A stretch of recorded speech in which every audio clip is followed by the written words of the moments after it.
The following podcast is recorded and produced by Emerge, a media creators co-op.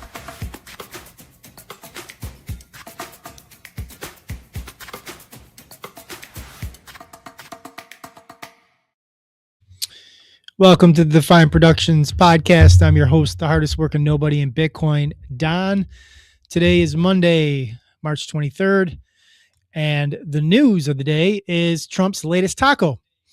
Over the weekend, Saturday night to be exact, Trump put out a warning to Iran that if they didn't fully 100% open the Strait of Hormuz, that he was going to start bombing electrical grids. And less than 36 hours later, he tweeted that everything's all good. And he extended it 5 days, apparently, and markets ripped. And he did this, ironically, right before markets opened.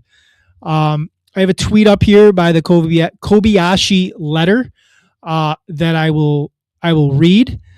This is kind of encompassing what happened today, what happened on the weekend, and what happened today with President Trump and his latest taco. Exactly 12 hours after our warning, President Trump has intervened.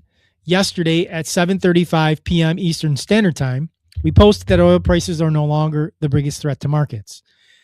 We said it is becoming increasingly clear that bond markets will dictate just how long President Trump can continue to increase pressure in the Iran war. At 4:30 a.m. Eastern Standard Time today, we noted that the bond market is now more broken than the energy market situation. Then, as the 10-year note yield hit 4.45% last night, President Trump likely had the same conversation as he did on April 9th, 2025, when he paused tariffs for 90 days. 3 hours later, President Trump postponed all strikes on Iranian power plants for 5 days and said the U.S. and Iran have had productive talks to end the war. And the intervention becomes even more clear. 30 minutes later, Iran denied Trump's claims and said Trump is trying to buy time by calming markets. The 10-year yield briefly collapsed before rebounding back to 4.38% now, a clear attempt by the U.S. to contain the brewing bond market crisis. The U.S. simply cannot afford the 10-year yield at 4.5%. Last week on the podcast, I showed gas prices. I believe we were at 371 last Monday. Went up on Tuesday to 378. Went up on Wednesday to 382, I believe. Went up on Thursday to 385. On the weekend, hung around the 390s. And I will check right now because I believe we are getting really, really close to the $4 a gallon national average. Let's see. I think we're a shade under. We don't want to use our location. We are currently at $3.956 a gallon nationally on our national average. New York last week was $3.60 on Monday. We're up 25 cents at $3.85. I believe California was leading the way. It's at $5.79. Jesus. Arizona $4.52. Washington $5.27. Alaska $4.51. And the Midwest is the least, it looks like, at what do we got as a low point? $3.25 in Oklahoma. Looks like $3.25 is going to be the leader in the clubhouse. In Maine, $3.79. But out west, they're taking a beating, with California leading the way at $5.79 and Washington at $5.27, Nevada $4.79, Arizona $4.52, Washington D.C. at over $4.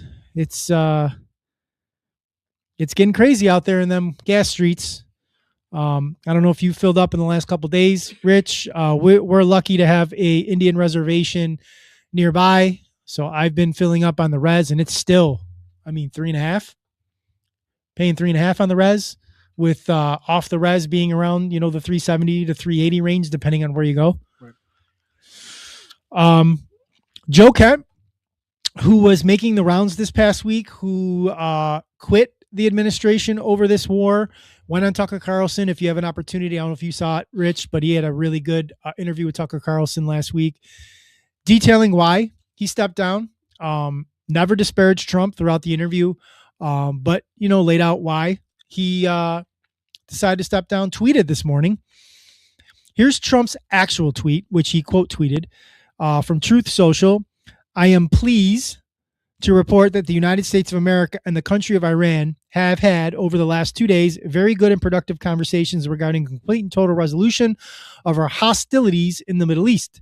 Based on the tenor and tone of these in-depth, detailed, constructive conversations, which will continue throughout the week, I have instructed the Department of War to postpone any and all military strikes against Iranian power plants and energy infrastructure for a 5-day period, subject to the success of the ongoing meetings and discussions. Thank you for your attention to this matter, President Donald J. Trump. And Joe Kent said, step one in de-escalation must be restraining the Israelis. Otherwise, all efforts to negotiate will follow this pattern. POTUS publicly announces de-escalation.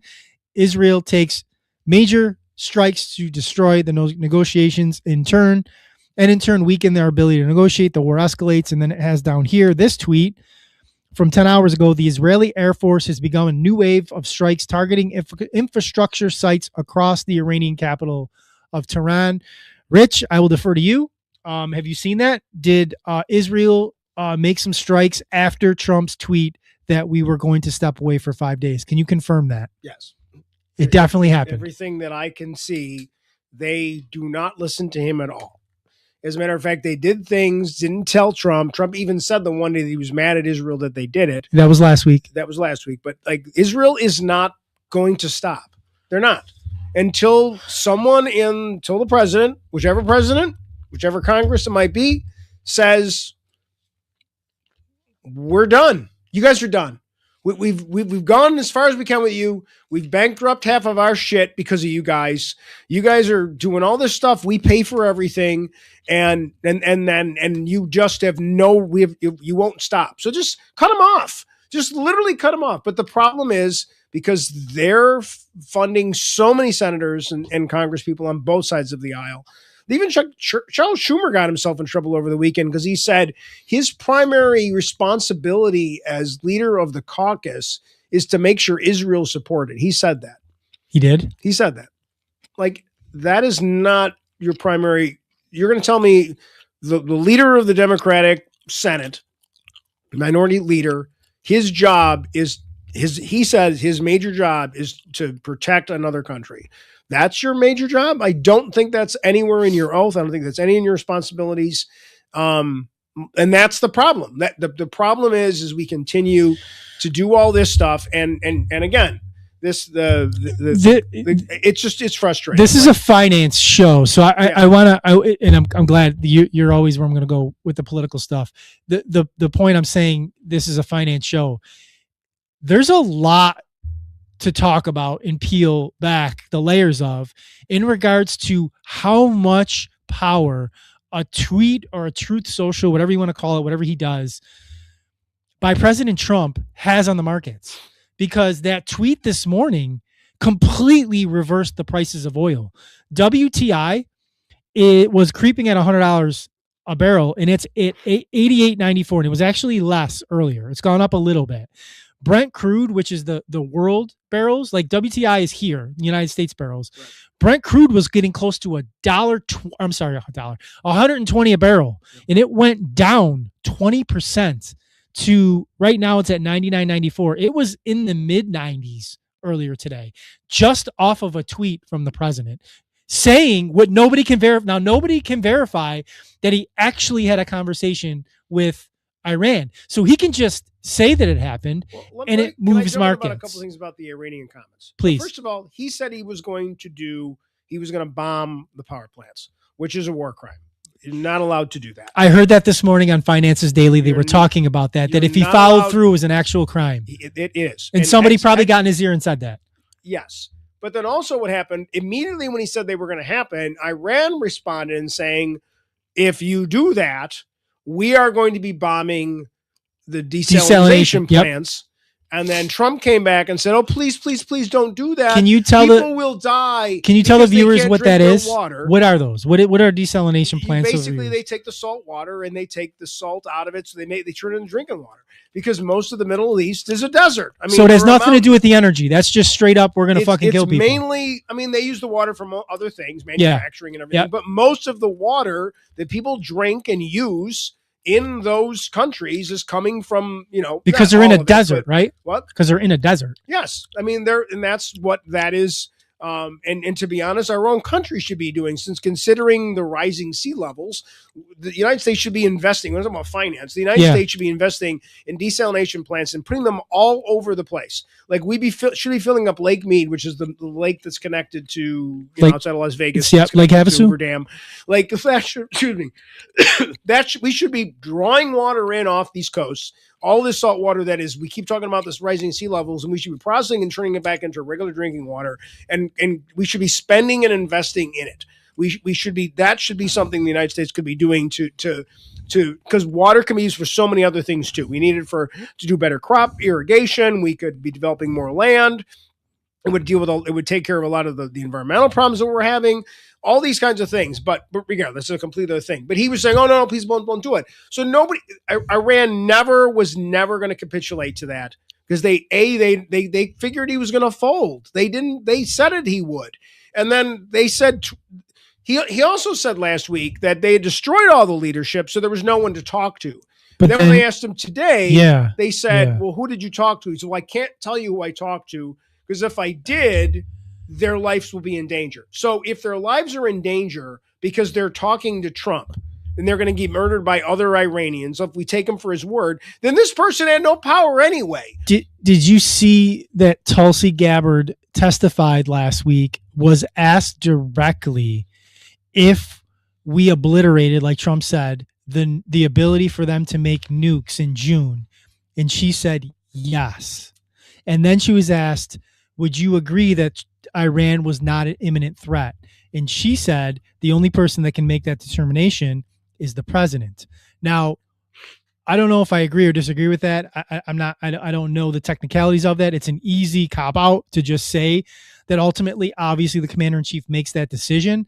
But I would assume that in a closed door room, that Trump would ask his advisors that are the intelligence community, is it in your opinion, based on the intelligence, that they are an imminent threat? And Tulsi Gabbard and Joe Kent would have answered one way or another to that question. And obviously Trump's going to use that information based and everything else to make his ultimate choice. But the way she was laying it out was like that June attack by us in Israel obliterated their ability to make nukes, thus making them not an imminent threat. Yet here we are saying that we started this conflict because they're an imminent threat. So it's confusing.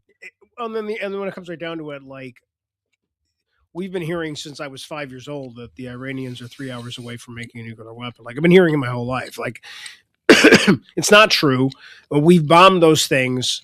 They offered to sell all the uranium years ago, 3 weeks ago, before the war started. One of the deals that was in the Geneva thing that they turned down because Netanyahu said, no, we're not making that deal. So I'm bombing them. So he started the war because he was afraid that United States and Iran were getting close to making a deal. So Israel went and did what Israel does. And we just said, okay, I guess we're going to war now. And they were close to basically getting back the same deal that he had done from Obama, but better. It was actually a better deal. The art of the deal guy, we're not going to any more wars. His numbers could have gone through the roof. He could have increased his numbers significantly.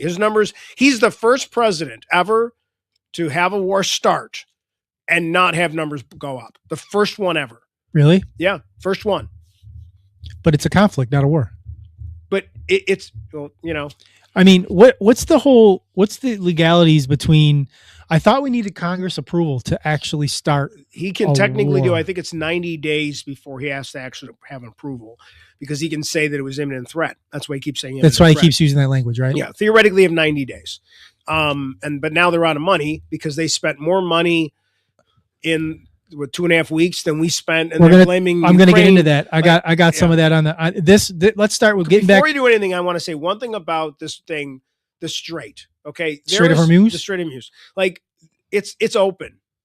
It's not closed. It is open to why their is it allies. Closed? You and I think you and I know why it's closed. It's not closed to Iranian friendly countries, to my understanding.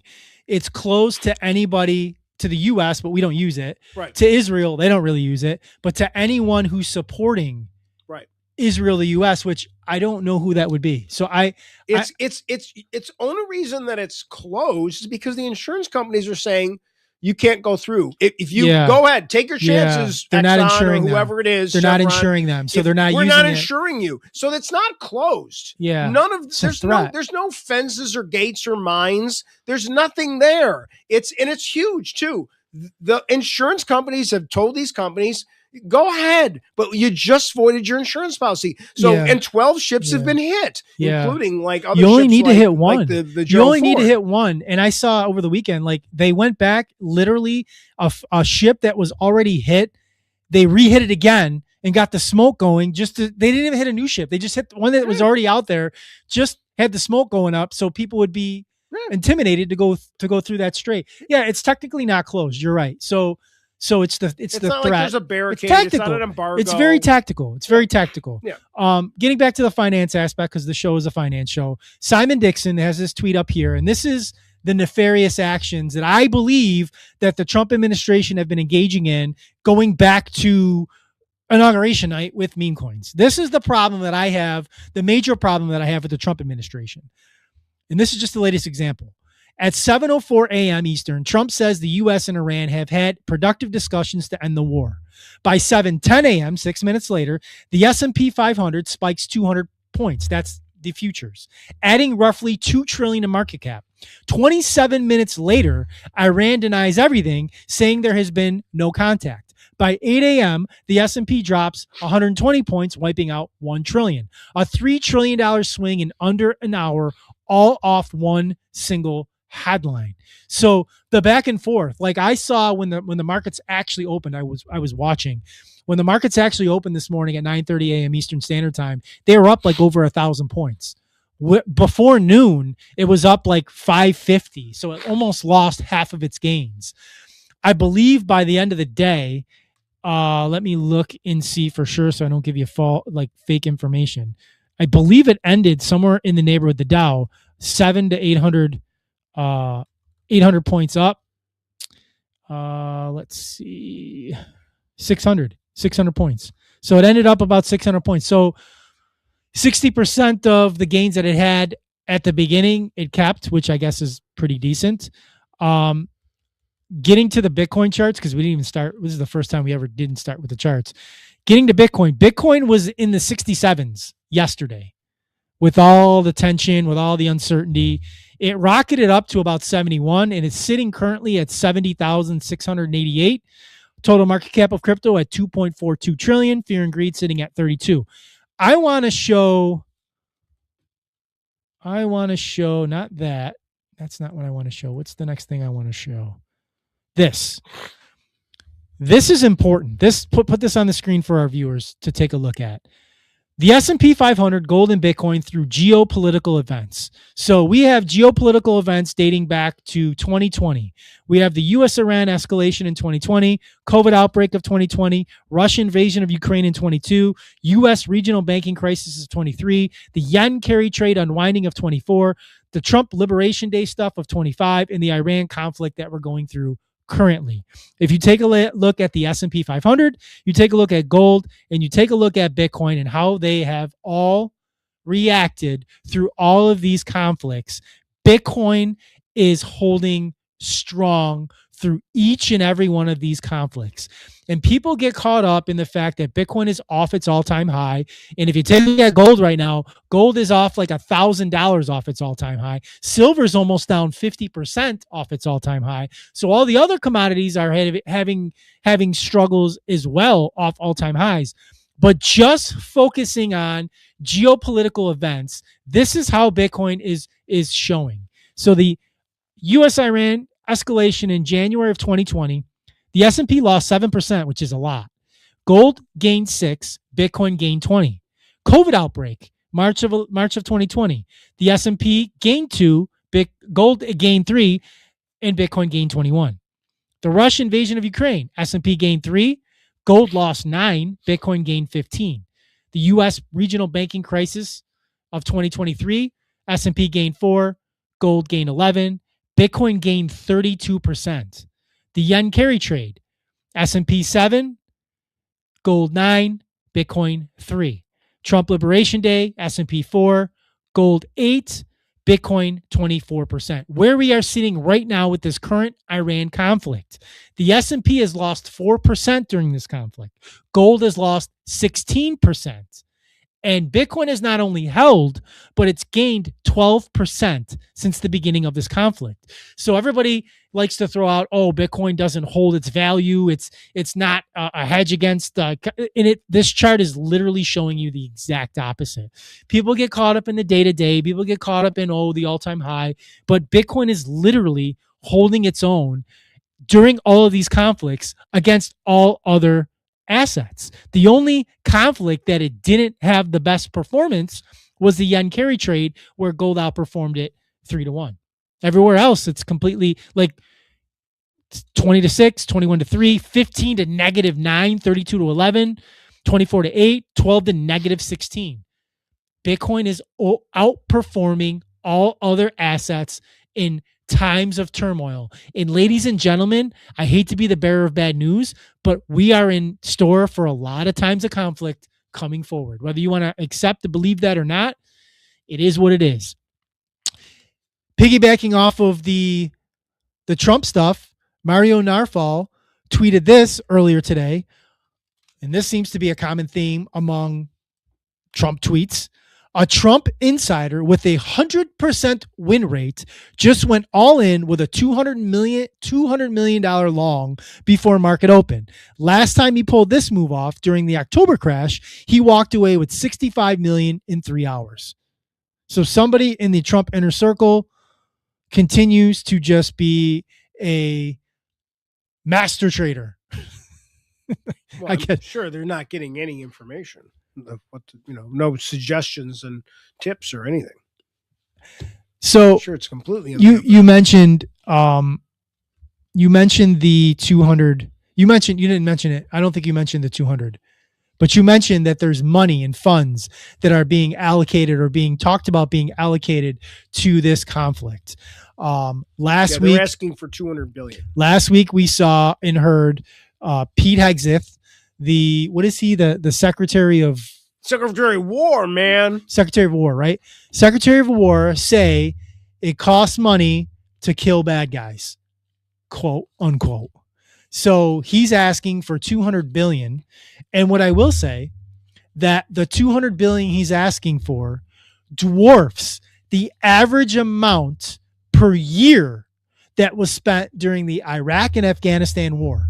We averaged $140 billion per year during that multi-trillion-dollar 20-year conflict. He's asking for, what would that work out to be? 35% more? Right. For a 4-week conflict that we're told was going to end soon. So we're asking for... Well, but, and that's, and according to them, that's not even inflation, because there's no such thing as inflation, because inflation's gone. Going to talk about that as well in this podcast. We have some stats on that I want to hammer down. But this is a tweet by my probably right now favorite Democrat, and it's weird having those words come out of my mouth. My favorite Democrat right now, mainly because of the stuff he's doing with the Epstein stuff, but he's just making a lot of sense. He's also a Bitcoiner, to be fair. He's also showed up at Bitcoin conferences and has spoken very, very highly of Bitcoin. So there's that as well. But this is Ro Khanna speaking in regards to that $200 billion, that if instead of spending it, if we're going to ask for the money from Congress, instead of spending it on this conflict, we spend it in some other ways that he's proposing. So here's a small clip of Ro Khanna laying that out.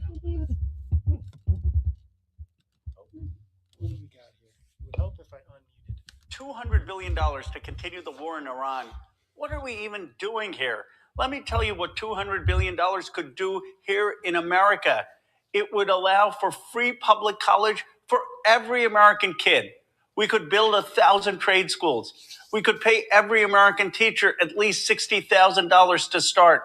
We could have universal childcare at $10 a day with childcare workers making $25 an hour. And we could fully fund special needs education, the 40% that the federal government needs to fund. It's time that instead of putting Iran first, we actually put America first. I am tired of billions of dollars going to a Middle East war. Let's spend that here in communities here at home. Now, that'll never happen because we're going to continue to send money overseas, whether it's to this conflict in Iran, whether it's to Israel to fight the war against the Palestinians, or it's to Ukraine to fight the war against Russia, which we haven't heard much about lately. I don't know about you, Rich. I haven't heard much in regards to is that even still a war? Is that still happening? What's going on? Like, which war? The Ukraine and Russia. Like, what's happening with that conflict? Well, we don't talk about it anymore. I mean, partially because Ukraine is actually doing pretty well against Iran. Like Russia is they have retaken a fair amount of territories. Russia's just, they basically have overextended themselves, just like we're overextending ourselves. So, there's not much going on over there, except for Hegseth saying that the reason why we need the $200 billion is because we spent so much money in Ukraine and we used all our Tomahawk missiles. We gave them all to Ukraine. Ukraine was not given a single Tomahawk missile by the United States. So he just says things because he has to figure out how to justify purchases to keep killing the bad guys, as he likes to say. So it's like, but it's also, we don't talk about it. I've got to remember, like, a lot of people really believe that the main reason we did this, in addition, because we just do whatever Iran says, is because to distract from Trump's other problems. And so we don't talk about all of the other things right now because we're very busy talking about, all we're talking about is Iran, and we're back to talking about gas prices like it matters. I mean, like, we've said this for weeks now. Gas should be $10 a gallon. If it followed inflation like everything else in this country, it should be significantly more expensive. It's not even close. Everything else has gone up. And I'm sorry, I don't want to hear about eggs just talk about real estate, cost of college, cost of cars, cost of a new furnace, farmers in this country are in trouble because they can't afford fertilizer. Fertilizer's through the roof. Like, we're going to have major problems in this country with food down the road because we can't. Farmers, 46% of no, that's not what I'm saying. It wrong. 46% of farmers declaring bankruptcy. That's what it went up by. Went up by 46%. Farmers declaring bankruptcy in the last year. So we have a problem that's brewing. Put my screen up if you don't mind, so that viewers can kind of see. We have a problem that's happening that we're not really talking about because we're distracted by what's going on with this Iran conflict. But we're going to, next month, get smacked in the face with a serious inflation problem that's going to be accelerating faster than the Trump administration is going to be able to handle. This is the February statistics. Now, remember, these are statistics before we started this conflict. These do not have any of the current gas prices or anything associated with gas and transporting things that prices have gone up. None of that is in these numbers that I'm showing you right here. So keep in mind, when we get the March stats in April, we're going to have all of that added. So the numbers are going to be even worse than the numbers that you're going to see here. In February of 2026, the U.S. Consumer Price Index increased 2.4% annually, remaining steady for the second consecutive month. Core inflation, excluding food and energy, rose 2.5% year over year. So keep in mind, we just got through a couple of years in 22, 21, 22, 23, where inflation was like through the roof, double digits, depending on 9%. If you listen to the Biden administration, anywhere else, double digits. So prices went up and they don't go back. That's the new reality. So from all that, we got it 2.5% higher. So inflation continues to rise year after year. So it's continuing to go up much, much higher than the 2% that the Federal Reserve tries to keep it at. Food prices, which is what we all care about, up 3.1%. So food prices continue to increase, while energy prices rose 0.5% over the following year. Headline CPI 2.4% year over year, core CPI 2.5% year over year. Monthly change, the CPI increased 0.3% in February on a seasonally adjusted basis. Producer prices, wholesale prices rose 3.4% annually, with goods up 1.1% in February alone.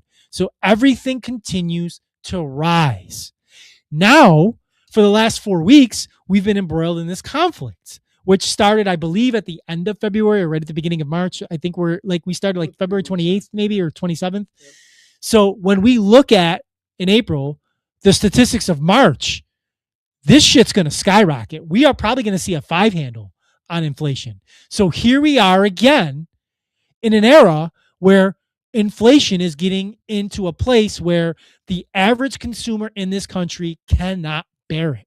We are already in a place where rent is higher, mortgages are higher, food prices are higher, everyday goods and services have gone up, and they're continuing to go up while wages do not follow. The average American is stressed so thin. I don't know where are we going to go from here, Rich? Like at some point, this thing just breaks. Well, it's and I think it is broken, and we just haven't realized it's broken. I think we're in a recession, but we keep faking things to make it feel like we aren't, but essentially, like we're not growing, and there's job market's not rising. The stock market is fake because of the AI bubble or whatever you freaking call it. Like, and it's not like all of this stuff is fake. And what happened today was fake. And it's artificially inflated numbers. It's because of tweets and everything else, and people knowing this is going to happen. I mean, like, if anybody had common sense and you had the ability to you knew he was going to fold this morning. There was no way in the world that he was going to bomb. Not because he was worried about breaking, the Geneva Convention or anything like that.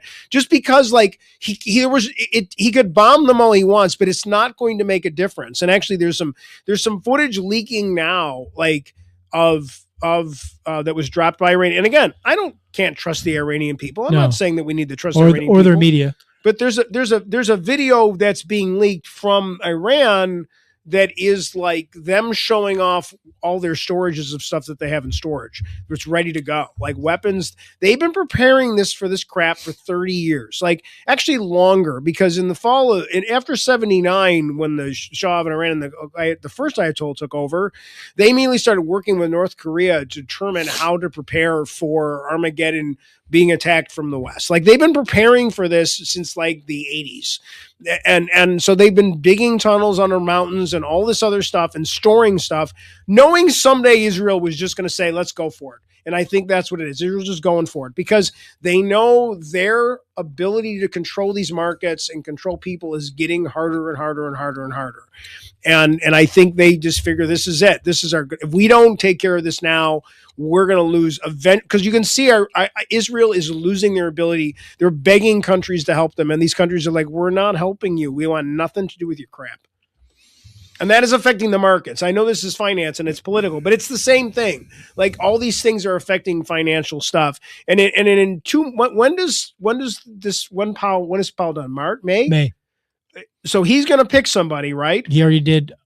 And that guy's going to pretty much do his bidding, right? Well, I mean, the poly markets now are saying that they're not pricing in any more rate cuts the rest of this year when there were supposed to be 2 or 3.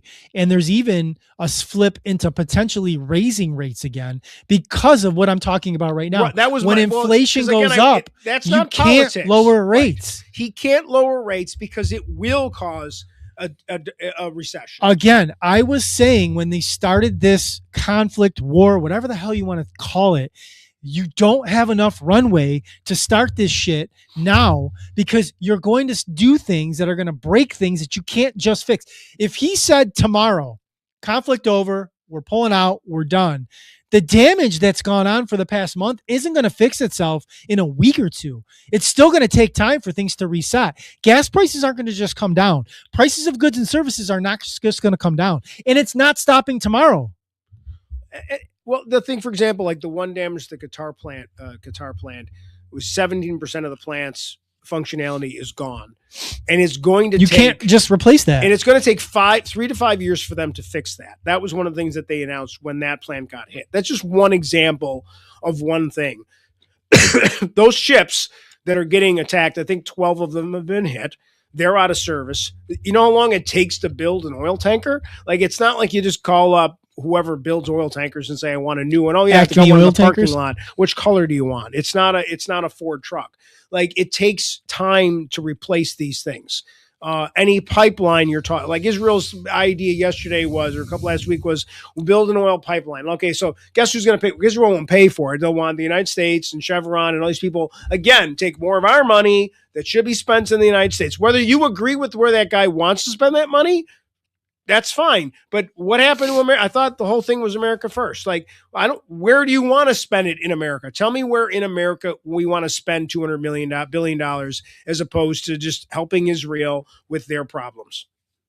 Like, and that is going to, the systems, people don't understand it's already broken. It's not getting fixed. There's no way to fix it because there's nobody any willpower to fix it. So it's not getting fixed. It's over.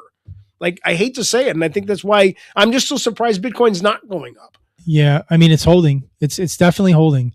I've been seeing a lot lately in this next post I'm gonna show is because I've been seeing a lot lately of people who defend President Trump talking about, I didn't hear you guys saying this stuff in 22 when inflation was skyrocketing and Biden got us in all this mess.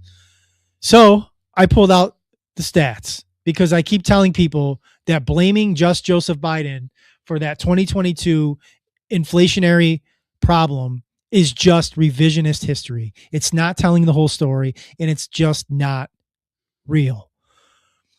So I posted this on Facebook today. For all those who blame only Biden for the 2022 peak inflation, get your facts straight. You voted him back. And inflation numbers, according to February, which I just showed, before the start of this conflict, were back on the rise. The March numbers will be atrocious. So then I posted here the statistics from the COVID stimulus money that was the reason why inflation got out of control in 2022. So when you look at the stimulus under Trump and the stimulus under Biden, these are the statistics. Stimulus under Trump. Total amount, approximately $3.1 trillion to $3.5 trillion in COVID-19 relief was enacted in 2020 when Trump was president. Biden was not yet elected. Biden was running. He had nothing to do with anything. That was President Trump. Key legislation includes the $2.2 trillion CARES Act signed in March and a $900 billion relief package signed in December. These measures provided the first two rounds of stimulus checks, $1,200 and $600, enhanced unemployment benefits, and the creation of the Paycheck Protection Program. So the unemployment money that went out, plus the PPP, plus the regular stimulus that went to people, the $600 and $1,200, was all President Trump. Biden had nothing to do with those three things. The stimulus under Biden, $1.9 trillion. The ARP plan in 2021. Key legislation, the American Rescue Plan of 2021, signed in March of 2021. This provided the third round of stimulus checks, which is $1,400, and extension of the unemployment benefits, and significant funding for vaccine distribution, school reopenings, and state and local government aid. Summary: Trump pandemic spending, 3.1 plus trillion. Biden pandemic spending, 1.9 trillion. Another 6 COVID-19 relief laws passed in 2020 and 2021 provided roughly $4.6 trillion in total funding, with roughly 90% of it expended as of early 2023. So if you want to split it down the middle, you can say Trump is just as liable as Biden. But when you look at the stats, Trump actually spent more than Biden spent. Biden made it worse. Yes. 100% on board with that. Biden is definitely culpable for the inflation problems that we had in 2022. But to completely absolve President Trump of any of the problems we had in 2022 with inflation is just absolutely flat out retarded. Absolutely just revisionist history, not telling the whole story. And you're just a MAGA lover that just doesn't think Trump does anything wrong. And we elected that guy that caused and had a big part in the inflation problems we had of 2022, president again. And here we are sitting in March of 2026, where we just saw a terrible inflation print in February before we started a conflict that's going to show us an abysmal March print. Like, there's no doubt in my mind that 99% of our politicians, I'll pick a number, I'll pick 75% of our politicians somehow financially benefit from their position in some way. Some of them are, whether you believe the thing that Joe Biden's kid was on the board and he got money or blah, blah, blah, blah. But if you believe that and you think that, you know, Biden, whoever, and I'm not saying he's innocent, I have no idea. But when we know the numbers on the amount of money that Trump and his family and people connected to him have made since inauguration, like from a variety of companies, whether it's the Melania movie, whatever it is you want to go and look at, and people still think somehow he cares about him. Like he cares about them. He cares about America. And maybe he does care about America, but he also cares about becoming rich. Absolutely. And that what I can understand is that people haven't figured, like, you know, like even the people that loved Reagan, by the end, we were like, oh, Reagan's got to go, man. That guy's got dementia. Like that guy's done. Like he doesn't even know what's going on anymore. Like even the Reagan people, like I was a Reagan kid, like, and we were really, really upset that he was with the Iran-Contra thing. Like, oh my God, what the hell? How did you not know that was happening? And I don't think anybody really believed when he said, oh, I didn't know. They didn't tell me. I don't know. Like nobody believed that. Yeah. But like, you know, and it kind of ruined his legacy. Like he might have been considered, like, yeah. And again, because we weren't like, you gotta have some common sense. Like none of this is helping you. None of this is helping you. It's not. And you know, I just don't know what it's going to take for people to wake up on both sides. Because people on the other side also think that, like, you know, well, if I just elect, Shapiro from Pennsylvania, that it's all going to get fixed. Like, Rich, why do you think that? 5 of the last 9 years, Trump has been in charge. Yeah. And we are not in a good, fiscally sound economic environment. So more than 50% of the last 9 years, President Trump has been in charge. When are people going to give him culpability and responsibility for the? I know that a lot of people on the left are, and there's craziness in that camp as well.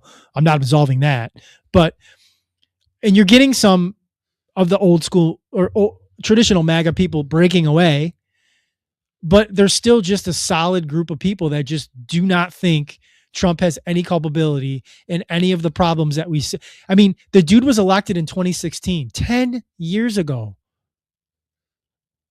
How much better are things? I would argue that the country was in a better spot when Obama left office than it is today. Financially, I would agree. 100%. Without a doubt. Our national debt was much less. Prices of goods and services were much less. Just my taxes. The changes in the tax code. And I thought Obama was a shitty president. I'm not saying he was good. I'm not saying he was good. I don't have anything against him. I thought he tried to do some progressive things, and he said he tried to do the things he was going to do. And a lot of real, true progressives don't like the crazy, you know, the people that like Bernie and, you know, the guy in New York and all that stuff. The guys they like the Obamas, but they don't respect the Obamas in terms of accomplishing anything because they feel like Obama was scared to do the things that he really said he was going to do. So, like, I'm no big Obama fan either, but at the same time, the country was in a much stable position. We were also a little bit more, after everything that Bush and company did, in Iraq for all those, in Afghanistan for all those years, like we had a lot of issues with our allies, and Obama fixed a lot, had put the world in a better position. I don't think that the Iran deal was the greatest deal of all time, but it was a pretty good deal.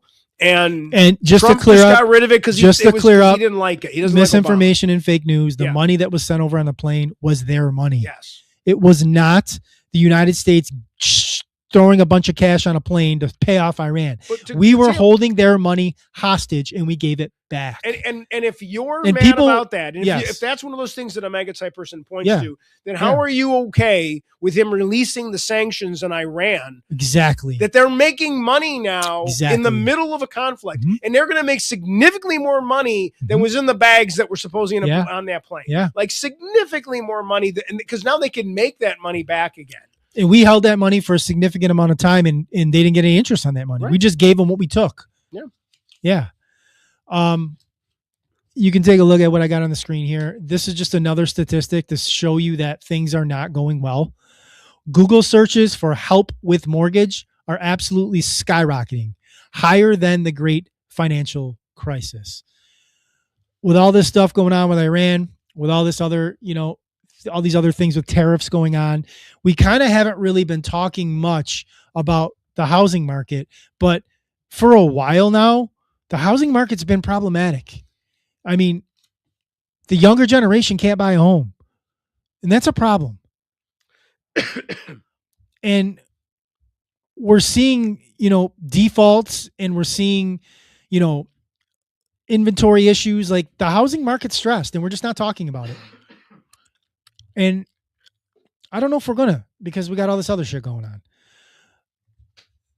A great account to follow on X, the Nancy Pelosi stock tracker, which I've shown on this podcast numerous times before.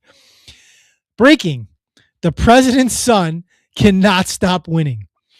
Eric Trump became a strategic investor in Extend on February 17th of 2026. Extend is an Israeli AI drone maker that has contracts with the Department of Defense and has already been battle tested in Gaza. I love how they say battle tested in Gaza. What does that mean? On February 28th, the U.S. and Israel launched strikes on Iran. 5 days later, Extend mobilized drone teams from the U.S. at the request of Israel's Ministry of Defense. Extend is reportedly merging with JFB Construction Holdings in a deal valued at $1.5 billion to go public on NASDAQ, expected to close around mid-2026. The Trump family's intuition strikes again. Man, these guys are good. They are good. They are good investors. They are so good. So good. The amount of money that this Trump family has made this year is just, there's going to be documentaries, probably movies. Which one did they say Kushner probably made? The son-in-law? I'm not sure. I don't follow. The money he made, and he's not in any special capacity. Quick question on Kushner, and you can probably answer this because you're the political guy. I can't. How the hell is Kushner and Wickoff, two guys that they're not, as far as I know, in the Trump cabinet or administration in any shape or form? They are not. They at least Kushner was in the first term. I don't know about Wickoff. Was Wickoff in the first administration? I don't remember. They are the ones that were negotiating peace before we started bombing them. So in no official capacity did they hold a role in government, but they were the ones that were like distracting them before we started bombing them. Yeah, and they're supposed to trust us. It's not like when sometimes, like, in the old days, like they would send a former president to go do something and have a conversation with somebody. There were things like that where, former political officials would be brought in to do things and negotiate things, and not big deals though, like little things, hostage releases and stuff like that. Carter would have a relationship with somebody in Syria or whatever, and he'd call that guy up, and that's how they would do it. But I mean, that's different than and then the funny thing about it was they were negotiating this thing, and it looked like they actually were doing pretty good, to be honest. They were going to get a pretty good deal. And then we already talked about it, that they just said, Israel was like, nope. And obviously what the battle tested thing was like, those were some of the drones that Israel's been using in Gaza against, the 750,000 people that they've killed in Gaza, yes, and counting. plus. Yeah. But they're all hiding because and again, they have not shown us I mean, and this is another one, like it's funny, like we're attacking, it's a war, whatever, conflict against Iran, but we also doing something in Lebanon, like and it's like no, we're not. Israel is. Well, I'm saying, but like we're like clumped into that, aren't we? Like if Israel is attacking Iran with us, right, and Israel attacks Lebanon, then it's easy to come to the conclusion that we're a part of that too, even if we're not sending any soldiers, because we're engaged in a coalition with them right now, bombing Iran. And the other thing too that I want to talk about really quick, because I think you would have more insight than I would. On Saturday, a missile allegedly, because it has not been confirmed as far as I know. I was watching some news that are saying that we still have not. It's our government saying it, that a ballistic missile from Iran hit, what is it, Diego Cordero or some shit, like that, Sanchez or Martin, whatever island that's like 2,000 kilometers away, which is almost double what we thought their capacity was for a ballistic missile, which is very convenient because that would support a narrative to say they're an imminent threat, because now they have a missile allegedly that, if you map it out, could hit London or Paris. Which would scare the shit out of Europe. So I don't know what you've heard on that. I don't know what confirmations you've got on that. Because allegedly it went into the Indian Ocean. It didn't even hit a target. And today there's lots of evidence that it was shot by Israel. There's starting to be more and more evidence by because it didn't hit a target, right? It went into the Indian Ocean? Right. But it's like because Iran is denying it. Iran saying like it wasn't us. Like, and why would they deny it? They've admitted everything else. Yeah, there isn't anything that I ran except for this that I know, like, have say like, no, yeah, we hit that. Like, we're gonna. Somebody commenting, I got the cameras in my way. I'm sorry. No, it's okay. It's all right. I didn't even notice. This is just Diego Garcia. Diego Garcia is the name of the island, right? Yes. Okay, they thank you. Those missiles could be a false flag. Yeah, that's what Thank you for the term, because false flag. Yep. Yeah, I'm just going to throw some of the comments up. Thanks for the comments, by the way. Yeah, it's because I think Israel is getting to the point where they're worried that we're not going to continue to do this. So we have to show our people that there's an imminent threat. Yeah. Which is actually showing Europe that, because I mean, if they really do, this is trying to push Europe to have a reason to start helping out, because they're not open. Most, besides Spain and a couple other countries that are brave, most of the countries are just, they're not coming out. It nothing to do with this. But they're also not condemning it. They're staying kind of like NATO's neutral? Not helping. Neutral, but right? Was that neutral? They're neutral. But NATO's not involved, right? NATO's not involved in this at all. Well, no, because NATO. First of all, if you think NATO should be involved, like I'm not saying either way. I'm saying the person who thinks NATO should be doing something, like, then go read the charter of what NATO's purpose is. First of all, we wanted NATO. That's why we pay so much for NATO financially. We pay higher than everybody else, right? Because we're the ones who wanted it. Like, it was our thing. Who are the soldiers of NATO? Where do they come from? What countries? They're represented. Basically, every country is supposed to send people. So do we send soldiers? We send more than anybody. But it's also our thing. But here's my question. Are they U.S. soldiers, or are they under the NATO? Like, what is? There's not a NATO uniform. Okay. No, they're just part of NATO. Okay. They're part of a NATO task force. Like, even that submarine in Iran that got sank, that was a training coalition. And some of the NATO ships were part of it. It was a training operation. That submarine was part of it. And that Iranian submarine was part of the training that got sunk by us, because we needed a win or whatever the heck it was. Like, we always sunk a submarine that wasn't even really fighting. It was just driving by after it was going home after class. It was like basically it was going home after class. It had no weapons. Like, it couldn't defend itself because it was a non-operational training ship. Like, it was what it was. Like, now that Karg Island that everybody keeps talking about, I actually looked earlier on a map, because one of my best friends is like, oh, we could take Karg Island super easy if we really wanted to. And I looked, that's deep. Like, you got to pass the strait, and you got to go like up the coast, past all their big ass mountains, and it's like up in the corner. Like, it doesn't look super easy to get to. Political guy, but you get it now. Like, it doesn't look super easy to get to. The number of people. I'm sorry, I shouldn't have said bodies. The number of people that they're talking about that they would need to take that island is the same number of people that we sent into Grenada. Now you can only Which get is there through the strait, nothing. right? Grenada's nothing, and we have no way to get there. I guess they could come from Qatar, but they would probably have to go through helicopter, which is not a great way to move troops, because you can't, first of all, move very many troops. So Once you can't we- bring a ship once we in because they're enter- going to hit the ship. Well, the problem with like coming in through the air is you have to enter airspace, Yes. which means that we have to get clearance from a country, which Right. means that they're co-signing, Yes. and they don't want to do And that. I don't think Qatar is going to let us, because they know that Qatar will get hit. And then was it so Lindsey we have to go Graham? through the strait. Lindsey Graham said we can take that island, no problem. So we did Trump. took, Trump did the same, we same took thing. Iwo Jima. But to be clear, and a lot of people got bashed him for this, because like 28,000 Americans died taking Iwo Jima. So you're saying That's what I try to tell my taking friend this today. island is worth it? I try to tell my friend we're going to Yeah. lose a lot. We can take it. I don't think there's any Well, question we that we could could take it all day long, but we're how going to many lose a people ton are of we willing to American sacrifice? lives. Yeah, It's not going to be 13 people. We're talking about hundreds or thousands No. potentially, you're right. because they're not just going to give it up. No. Plus, when we're there, we're like sitting ducks. And Iran knows that it's a strategically important island. They're Like, not just going to give it to us. They're going to No, fight. there's military assets there, and they have military assets on that island, from what the little bit that I've read. So again, I don't know why they say these kinds of things, because then it's again another thing that's just going to screw up. Because if like they decide to take that island, it's going to tank the stock market again. So like they're activating Marines, but I'm afraid they don't want to put them on the ground. But then you got Lindsey Graham saying something, then you got Hexer saying something, but Trump said no. Trump said, I didn't want to go into this. It was Hex's fault. It was his idea. That's an act of, like, you know, troops on the ground. How is that not an act of war? How do you get around anything? again, I don't know if there's a number limit. There's definitely going to be, like, again, I think the number is 90 days.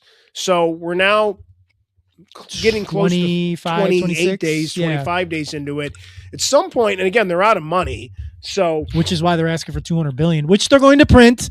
To be clear, so everybody understands, yeah, that's real not money. taxpayer money. Yeah. They're going to press buttons on a screen, and that is inflationary, Right. which is why I'm telling you March is going to be a terrible print, and April will probably be as well. And don't be surprised if the Democrats rout in the midterms. It's just going to be the new reality. Trump's going to be a lame duck president for the last 2 years.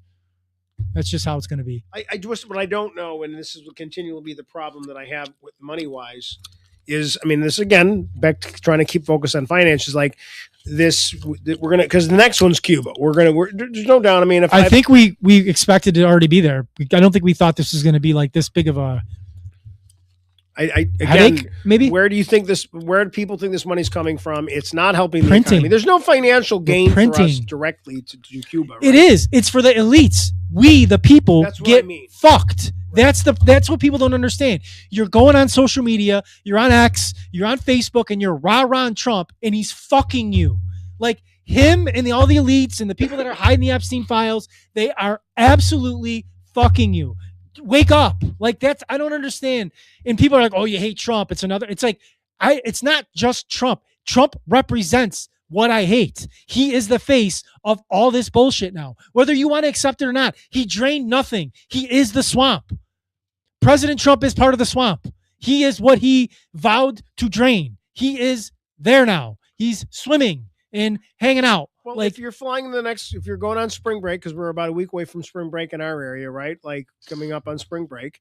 And if you're planning on flying anywhere, you get to go to the good luck. airports. And you You get got to the see ICE agents everything. hanging out with And, it. now you got ICE floating around in the airports, which they're not doing anything because they're not They're trained not to do trained. Yeah. anything. Nor should they. And so they're just standing there, which is wonderful. And getting paid overtime.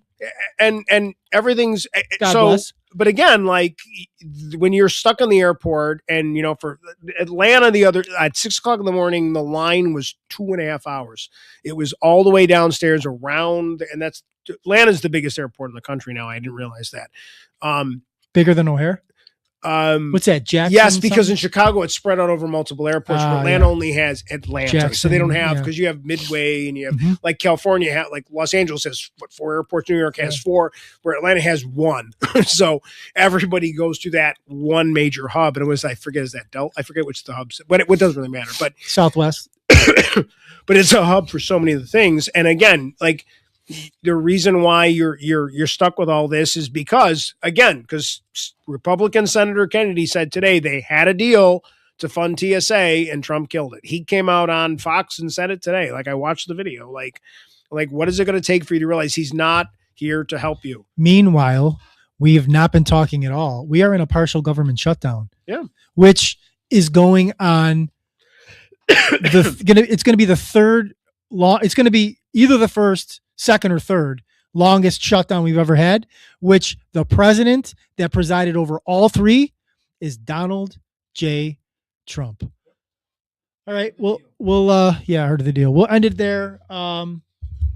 This is a finance podcast. We do get a little bit political. We're going to talk about these sort of things because these are the times that we're in. As always, thanks for watching. Please like, subscribe, share, tell a friend, tell them to drop in. We do this every single Monday, 6:30 Eastern Standard Time. Don't trust, verify. Peace. Thanks.